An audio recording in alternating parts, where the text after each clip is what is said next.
If you are looking for an awesome drink dispenser, you're going to want to check this one out. It hold up to 2.5 gallons or about 40 drinks. I really like how it stores. So this pops off right over here. To get this going, you're just going to screw it in over here.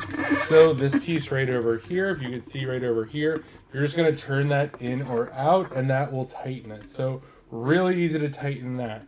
What we're going to do here is you're just going to take this just like that. We'll put this on top just like that. And then we just twist. And when it's nice and secure, we are good to go. So the big thing about this is it makes it really easy to store. And then we just put the top on just like this.